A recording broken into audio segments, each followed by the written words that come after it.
Got an absolute amazing guest for you guys today. So Riz, as he likes to be called, has been one of the most special students I've ever had in the inner circle.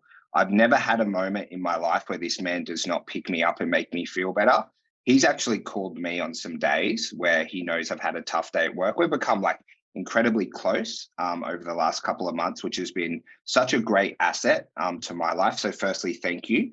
My very good friend and cat lover. How many? You got two cats as well? Love me pussies. So, Got two now.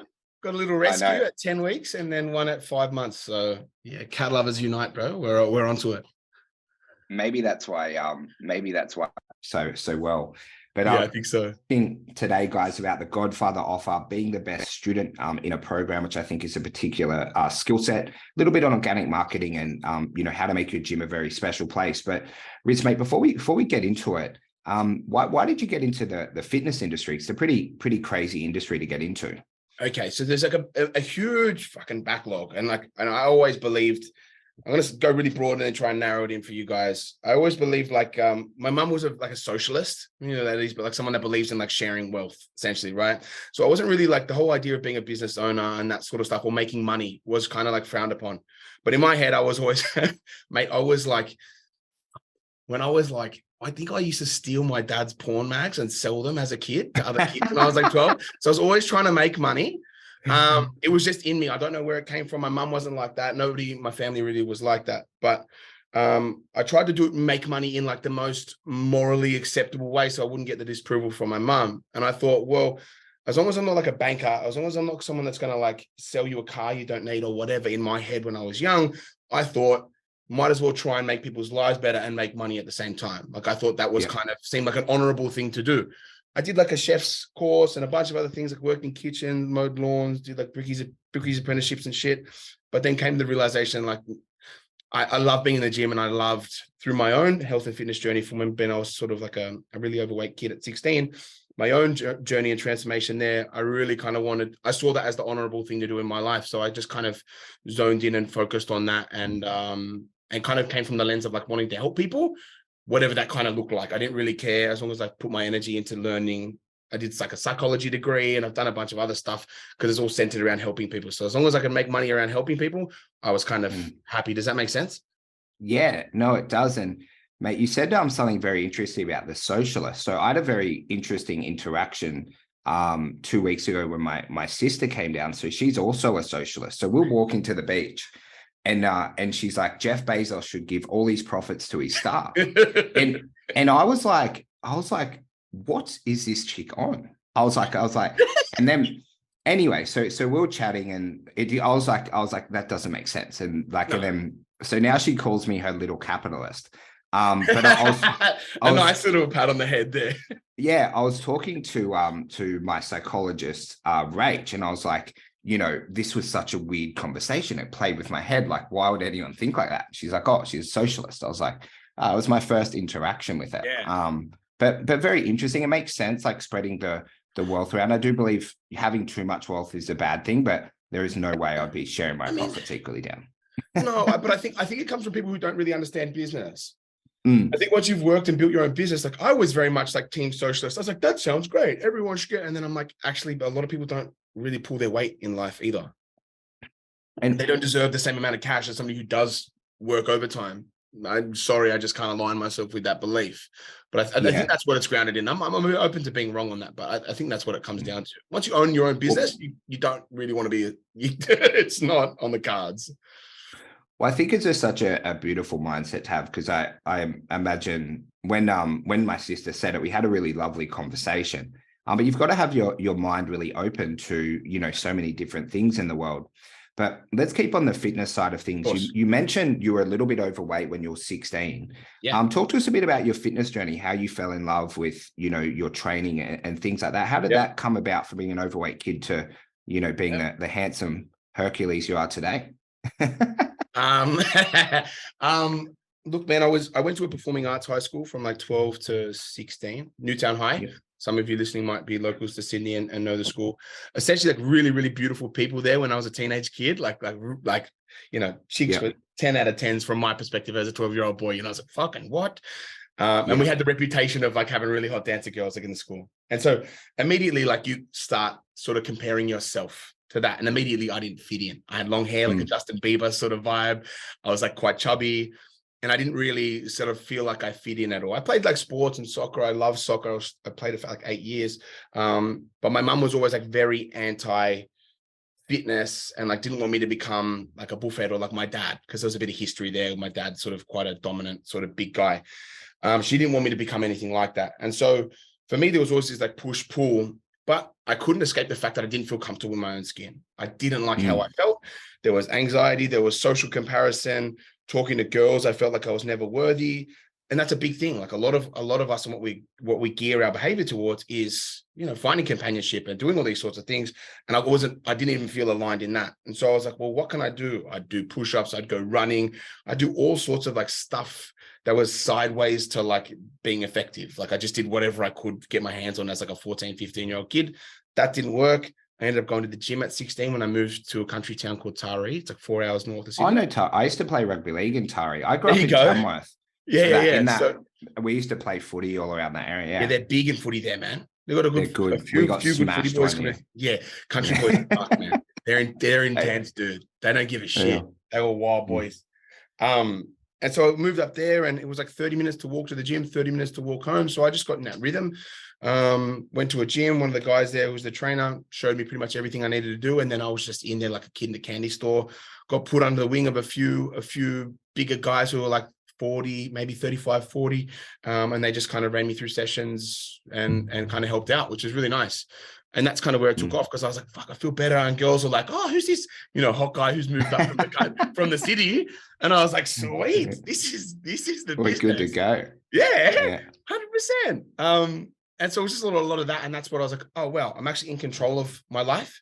I can actually affect it and change it. Whereas previously I didn't think I had any control. I felt very powerless. I felt very much like a victim to my circumstances. I was very, very poor as a kid, always in hand-me-downs or whatever. And I just felt like I never had control. The gym was the first place I had control. And so I wanted to give that back to people. And I think I was like, I want to help people cut the time that it takes for them to get results. So that's kind of why I'm kind of a no BS trainer. I'm like, no, it's this way. Don't overcomplicate it. But I think that's kind of where it all comes from. I just wanted to empower myself and then help people feel empowered as well through my services. So that's where it sort of came from. And that's where it is. Mate, it's a very special story, you know, changing your life, realizing how powerful that is for you, and then wanting to pass that on to the rest of the community. Because, you know, in the community we have at the moment, so many people hate their body. There's so much confusion out there with health and fitness, what works, what doesn't. And, you know, being an overweight kid myself at 16, so we have such a similar stories. Yeah. I did crazy fruit diets. I would run for like an hour a day. I kind of did this craziness for 9 months, and my uncle, who I lived in Sydney with, a very fit man, and he goes, look, come downstairs. And they had this home gym. And he really tucked me under his wing for 12 months. And it was honestly some of the most beautiful, special memories I've had when someone teaches you how to lift. And it really shapes the men we are today. Yeah. And when you kind of transferred into, you know, owning a fitness facility, talk to the guys, what type of model do you have in terms of the types of training and things like that? Yeah, so strictly resistance training, we don't have a piece of cardio equipment here in the gym, and that's intentional. Sounds like my type of gym. You've been begging me to come over. I should come over. 100%, brother. I'll crank it open for you any day you want. Special access. But we don't have a piece of cardio equipment because I just think that people need to go for walks for mental health. They don't need to be told to run unless they want to. Like if you want to run, you're going to innately, you're going to want to run. Like it's not a very hard thing to do. You don't need a coach to really hold you accountable to a run. I feel like that's more like a side thing that people want to do. Whereas like lifting weights and progressively overloading yourself, that's something you need accountability and guidance on and that sort of stuff. But we do 1-on-1, but the primary breadwinner is 1-on-6 and only 1-on-6. I find that the product gets diluted if you go 1-on-8, 1-on-10, etc. For me, I was able to keep really close personal conversations with people in a 1-on-6 setting, as opposed to trying 1-on-8 where it felt a bit more diluted. It felt more like a big group where you might as well just go to 20 people. So I wanted to keep it nice and tight and essentially make it personal training, but in a small group setting. So there's still accountability. There's still intimate conversations that can be had about their progress and where they're heading. But they don't have the price point either to worry about like a one-on-one session, which can be quite expensive for people, $200, $300, $400 a week. So I wanted to find that happy medium, and I think we've done a really good job. Yeah, I really love the semi-private model. We didn't do it in our club. So we had, 40 people in a boot camp pretty much, and then 1-on-10, which was just like CrossFit without Olympic lifts. We never did that small kind of group stuff. Obviously, I learned a lot of it through Daniel Henderson. And then so many people in the inner circle do it. It's kind of like in vogue now in the fitness industry of everyone did their large boot camp shit trying to copy F45. And now everyone's going into that kind of small group niche. So it'll be interesting what the fitness industry looks like in 18 months. But a reason I wanted to get you on is we've got the theme this week about the Godfather offer and collecting cash up front. So when you first started the inner circle, when you ran this offer, how much money did you collect when you ran it? So keeping context, I think I've been with the inner circle now for maybe like 5 months, coming on perhaps 6, I think. Feels like 500 years. Yeah. I mean, good years though. So what happened was the first sort of month, I'd come in. I really like the program in terms of like there's weekly accountability if you opt into it. And that's what I like. I like that it's there. And then improvements can be made each week. It really suits me down to the ground because I like to be that kind of guy where it's week on week. I love that. But I think it was part of it was 6 months ago. So correct me if I'm wrong, but I think part of the 28-day startup or the 14-day startup, or whatever we do, it's like you follow X offers that suit you, beta testing, Godfather, etc. And the Godfather was the one that kind of stood out to me the most because I had maybe 35 to I think 29 realistic, 29 members, but I knew they all loved me. So I knew I could maybe collect some cash on the upfront because I just renovated the gym. I had a bit of money owing to Combank and also needed some upfront cash to just burst on ads because I was like, dude, I don't care what I need to spend for ads. Let's just get clients. I'll make the sales, no problem.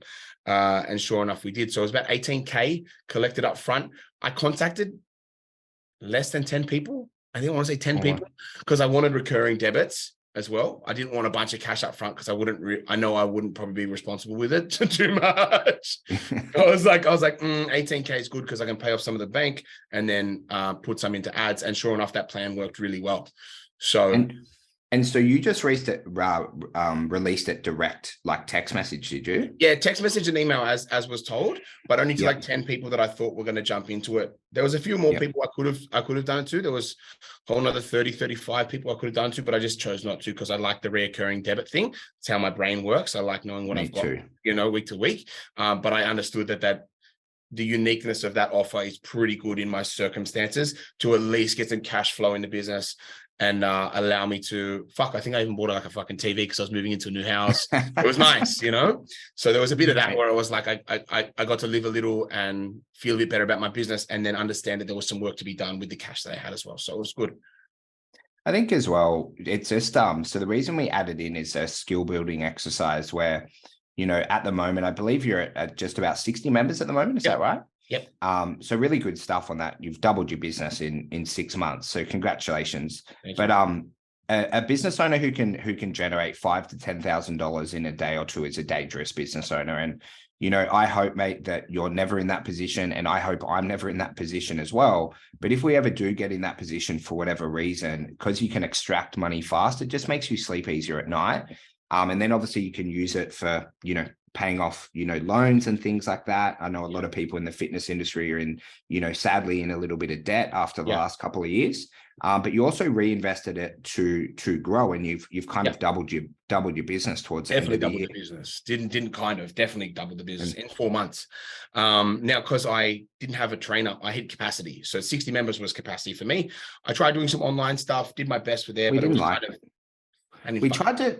It's interesting the online because I hated it, Jimmy. I know. It was pulling teeth, dude. I fucking hate it. I remember I was like, so one of the things I love about you so direct is we tried to do online because it was a way for Riz to scale, and also as well without getting staff. So it's potentially a good option.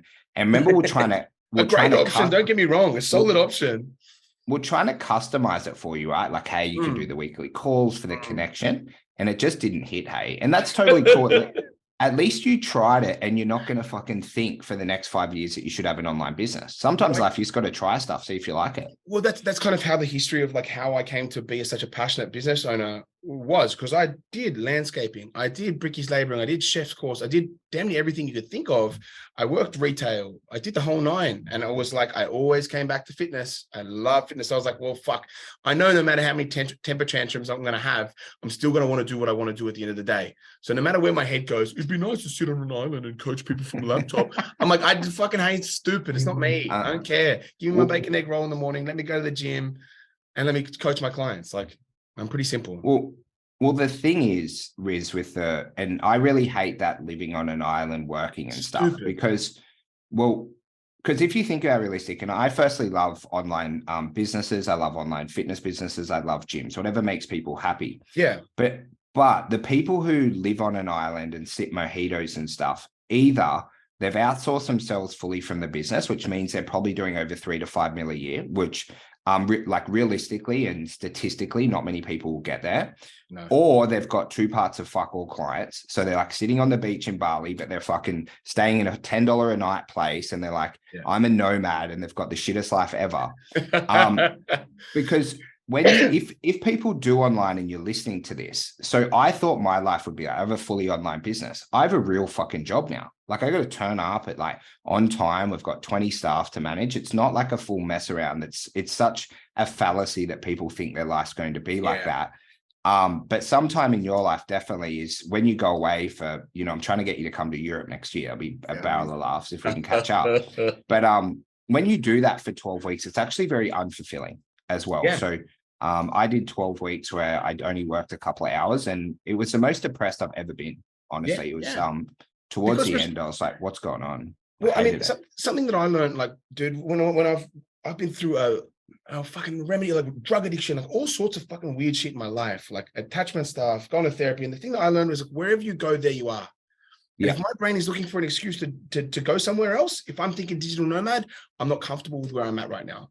And so I need to address that uncomfortability now versus like in 3 months when I'm on a fucking island somewhere and I've nailed it. And I'm like, oh shit, I feel exactly the same. I've just delayed the time for that feeling. And I think that goes for a lot of things. I think it's like you do keto or whatever it might be diet wise, or you try a new thing. And it's like, you're just delaying the inevitable of you having to actually track your food and just eat less every day and manage your portions. I don't know. Keep it basic. Yeah, man. I don't know. I don't like the online thing. It just doesn't. I think it's like a little pipe dream. I like that people can do it. I like that the options there, but for me personally, it just never aligned. I like seeing people smile. I love being to hug my clients in the morning and say good morning. Like, that's me.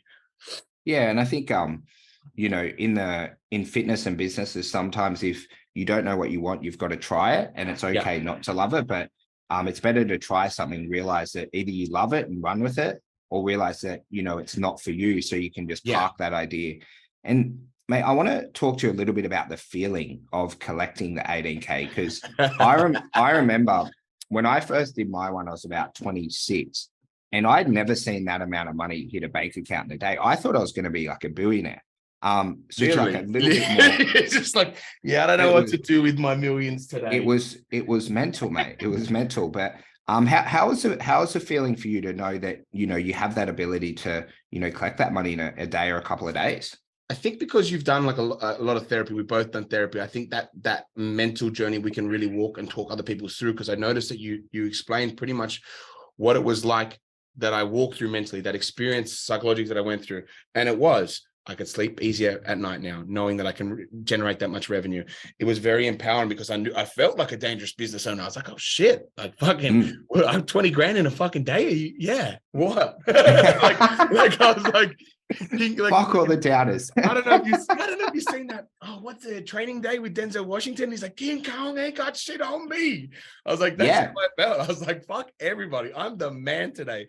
So it was the best feeling ever. Obviously grounded with like, that's not going to keep recurring, all the things, but it just helped you feel a lot better about your scenario. And I just think that it's that feeling and that confidence now has literally pushed me into the next 4, 5, 6 months of business, where I've got a lot of confidence, understanding that, I am that guy. Like, yeah, I can generate this money, and yeah, I can grow my business if I choose to, and if I choose to execute on the things I want to. So invaluable, mate. Loved it. The day was amazing, and the knock-on effects have been amazing as well. So the Godfather offer is a lot more than just an offer. It's a way of life. and mate, you've been I was mentioning at the start of the episode, you've been one of the best students that I've ever come across. But you actually mentioned at school you weren't the best student. So talk to us a little bit about that initially, what you used to be, and we'll talk about some of your traits now. But what was it like at school? I was a bit of a grub, to be honest, man. I was I grew up in a really, really troubled household. So like a lot of domestic violence and like a lot of instability and like drug use and stuff. So like I still am a bit fucking bonkers, but like I was a bit more then. And obviously that led to like me getting suspended consistently. I was always like, he's a bright student if he applies himself, you know? And so for me, that was always my narrative, was like, I got suspended. I can't even count on how, like, I think I got in trouble more than 10 times easy for fighting or for fucking with other kids' shit or like whatever it was. I was not a good student when I didn't want to be. But then there was always that recurring theme in my head was Adriano is bright if he wants to be. And I was like, yeah, I know I'm smart if I care about what I'm, you know, or I have a good facilitator. I didn't have very good teachers around me or any good mentors or people that cared about my education. So then I didn't really care about my education. I was like, oh, whatever then, fine. I'll just like focus on sport. Like I really like playing soccer and shit and lifting weights. And so those were things that I could put in, it was a sort of 1-for-1 transaction. So yeah, I was a rat bag at school, man. I wasn't good at all. I just was good at the stuff I wanted to be good at.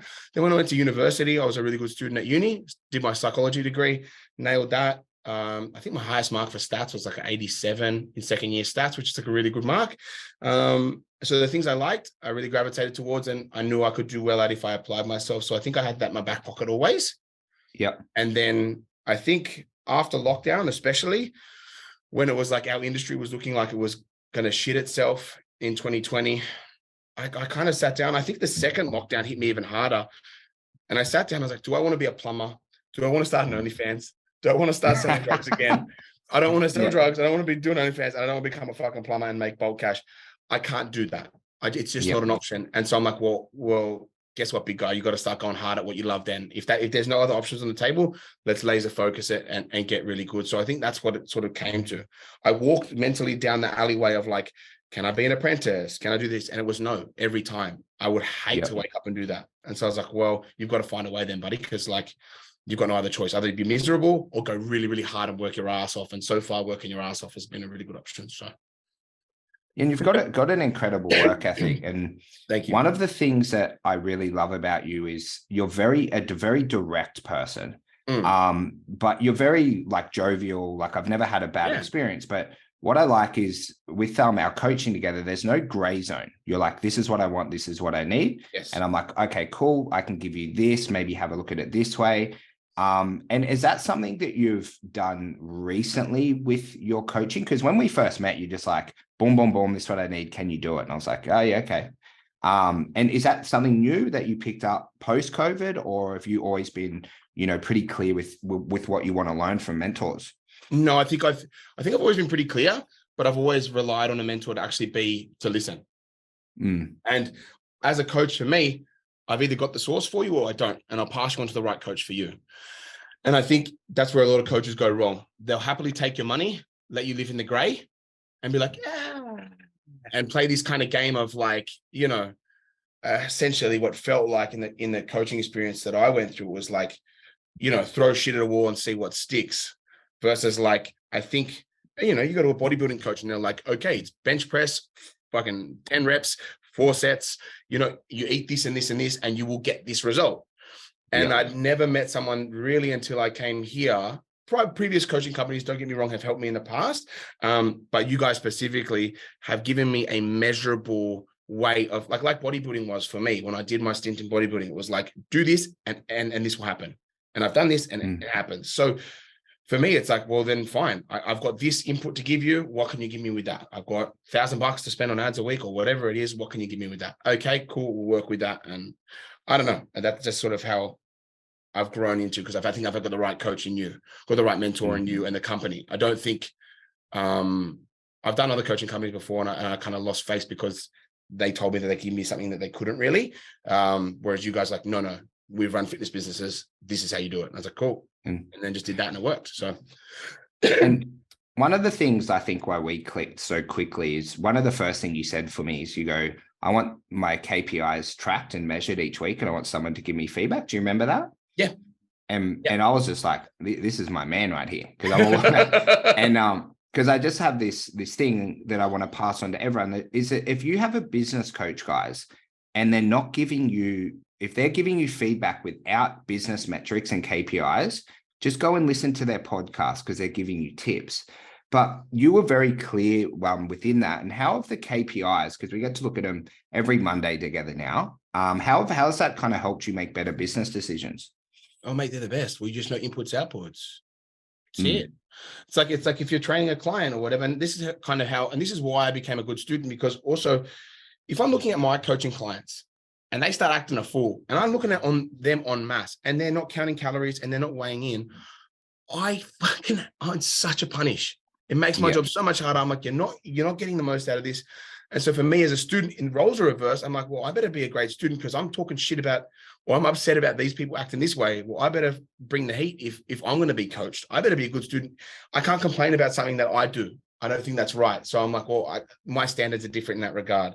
But so back to the KPIs.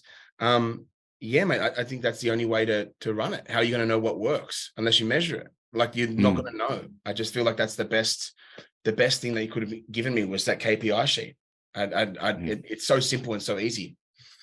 And I love that you are acting like the person that you want to be around. And a lot of fitness business owners, don't get that, where, they'll complain when their clients miss sessions and they're not tracking, metrics, and they're not replying to their text. But if they looked at themselves in the mirror, they're the person that doesn't reply to their friends and family and are late to events and things like that. So that's why I love. Have you ever read much about Coach John Wooden? No. The pyramid of coaching. There's this really good book. I'll get it sent over to your gym or house. It's a book that fundamentally changed my life about leadership. It's a really beautiful book, but it covers a couple of things on that. And mate, on the organic side, so I think I'm your biggest fan. You're up there, bro. I love it. I show my wife everything. It's just an absolute cat. Now, I didn't realize that you're an actor. So that's gotta help a little bit, because you actors a bit fucking much, but I've done some acting in the past. Mate, you're Chris Hemsworth, but you are a character organically. I love it. So and we're talking before the episode, guys. I was like, do you have any mentors? I was expecting you to say, Gary Vee or Grant Cardone, and you're just like that. This is a way for you to express yourself in a very boring industry. So talk to us a little bit about why you love organic, and how it helps you express yourself, because you're amazing at it. Thank you. I've got a pretty hot take on fitness. I think it's really fucking boring. I think the fitness industry is boring. I think everyone that chicken broccoli thing maybe the land of chicken and broccoli, right? I'm so over it. Like I've been doing it since I was 16, and every muscled up person is like, this is what I have for a day, and I'm like, it's just shut up. Like I'm just so what I eat in a day reels. It kills me. It kills, like, shut up. Really? Like for me, I just find that really, really boring. And I feel like I really like injecting a bit of fun and a bit of sass and a bit of fuck you to like everything that I do, because it's just how I like to operate. It's who I am. I'm a bit flirty, I'm a bit fun, but I'm also very serious. And so I like to sort of blend those together on reels or whatever, and just try and have a bit of laugh with fitness, because the general population, the people that I love coaching, they see fitness and they go, oh, fuck this. It's just a bunch of veiny people lifting weights, or girls with giant asses on Instagram that they'll never be able to look like. And I wanted to boil it down for people so they could sort of digest it. So it's a bit more fun than just chicken and broccoli and like eat the same shit every day to get results. Like everybody knows that. And I kind of wanted to make it a little bit more interesting for people, and make people have a laugh about things as well. Because I think it's boring, and I think it needs it. And like within content, guys, if you can make it entertaining, is half the battle to capture people's attention. So obviously in entertainment, especially if you're sharing a positive message, which you always are, or a belief, that you have, then your content just becomes very powerful. And mate, a lot of the guys, really struggle making organic content in the fitness industry at large, which obviously we're doing our best to try and fix with the inner circle. But one of the things I talk about a lot with you guys is trying to make your marketing fun. It's meant to be fun. You're meant to have a barrel of laughs, like, not, making it a tedious, boring exercise. A bit like today's episode. I feel like I'm flying high at the moment. We've just had a lot of fun. Yeah, we're doing good. But how do you kind of, help make your content, a little bit more fun as you're producing? Because it is a bit of a tedious task. Is there any kind of frames or any tips or tricks you could pass on to the audience just to have a bit more fun with their reels and things like that? It takes, so I kind of became really comfortable in front of the camera through like Snapchat. I just be an absolute spastic to my friends and just like literally film myself doing it to nobody, and I'd send it off to everybody because I just like shut up. Like I just found the app so stupid. Everyone would always just try and be hot on Instagram, and I'm like, it's so played out. So for me, I just was me, and I think if you're a boring person, then be even more boring. I've seen Instagram accounts that are like, hey, welcome to, and it's hilarious because they're just being like so ridiculously dry. And I think as long as you caricature what's kind of normal to you, I think you're okay. Like I'm not walking around going, hey guys, welcome to Fitness Tips. Like I'm not kicking shit in my day-to-day life, but on camera, it's fun to do that because it's a caricature.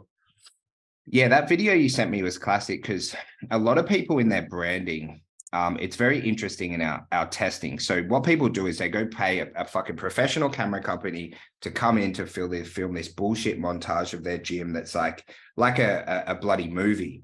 Yeah. And in all of our testing, those type of videos perform at about 75% worse than videos of just you in front of the camera talking about what Riz Fitness is, what it is, and who you want to help, which I'm very excited to show you the results of that over the next 2 weeks once we get it bumped up in your ads. Yeah. But that's something very interesting for you guys, especially on paid ads, unedited. People don't like to see paid ads. So unedited stuff that's natural and raw actually works a lot better. So that's where you can do your content on your phone. Just shoot it up, boom, bang, done. I get mine out with a mic. Like I get a camera and a mic, just because I know that audio quality is super important. Audio is important. That's the only reason why I'll do a mic and a camera. I think that really helps me. But like, I don't know, man. I think you should just take the topics that your gym's been talking about for the week, what you've been hearing on the gym floor, and make videos about that. Or for me, I'm a bit of a purist. Like I still lift weights 5 days a week. Like I still have bodybuilding goals or aspirations physically that I want to achieve. And I think if you're dialed into the industry, if you're a consumer of the industry and a producer of what is being consumed, services, etc., I think you're in a really good place to have your finger on the pulse. And I like that. And I think that's easy for me because I think a lot of business owners, fitness business owners, they'll be fat and out of shape. And I couldn't despise those people even more because I'm like, you don't even care about the product you're selling. You're like selling apples, but you're fucking eating cake and you're not even trying the product that you're buying. You're a hypocrite. I personally, I can't stand those people. For me, they might be lovely, good supporters for their community, but I can't vibe with it at all. I'm a bit of a purist in that way. I'm like, no, I should be lifting weights and busting my ass too, just like these guys are. If these guys are training 3 times a week with me, I need to be training 5. Like that's kind of how I like to live it, because then I'm on the cutting edge. Then my tools are sharp. Then I feel better and I can give more to my clients. That's kind of where I get off anyway. Helps me with producing content. And I really like a content strategy where you're answering your clients' questions because it works on a couple of facets, guys. So first of all, if we talk about creating raving fans where your clients think you're the absolute bee's knees, you answer all their questions, they love your organic content plus your paid programs, it helps with retention a lot. So then you go, hey, Riz, I know we had a chat about, the putting lemon in your water. I made a reel for you on my Insta. I want you to go check it out, right? And that helps with retention. It helps with like your internal, culture of a company, but also as well, if you want to attract people who are similar to your current clients, they're probably asking the same bloody questions in their head that are unanswered. So it works on a double facet, and it also keeps you very in tune with your company. You've got to listen and you've got to hear what they say. You've got to read all the questions that they're asking. So then you can make really powerful content. And mate, just finally, I'm very sad. We've only got about 5 minutes. No, it's gone so fast. I think we're going to have to do a weekly or something. Anyway, we'll see that. 100%. Mate, we talked about the gym being a special place for you and a special place for your clients. I think it's why you're so connected to your company. So, talk to us a little bit about what type of, internal culture and relationships you're trying to build with your company. Because also as well, your Christmas party looked like a cat. So hopefully if I come over once every 3 months, I can get an invite to that bad boy. Done. Mate, I don't know. I didn't have I think a lot of my stuff has just come from like my childhood and whatever. And it sounds a bit like fucking woo woo to a lot of people, I'm sure. But like, I didn't have a strong crazy.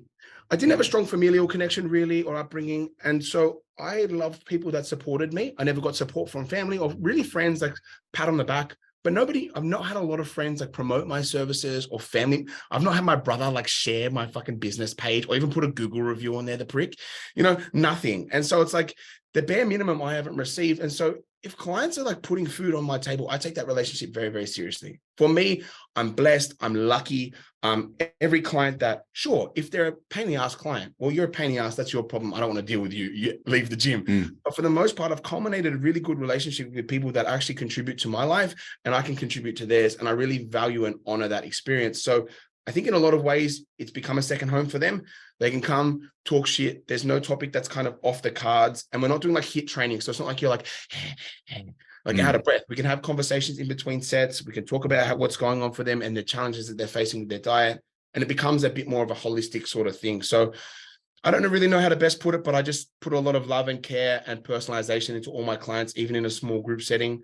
And I think that's a massive difference. I think people feel that when they come in, it's always big smiles and big energy. And if they're having a shit day, it's always like, hey man, what's going on? Like, are you all good? It's nice and intimate and personal. I don't know how else to put it. But yeah, the Christmas party was a vibe. We did like an 80s disco theme. Everyone got dressed up as fucking sick.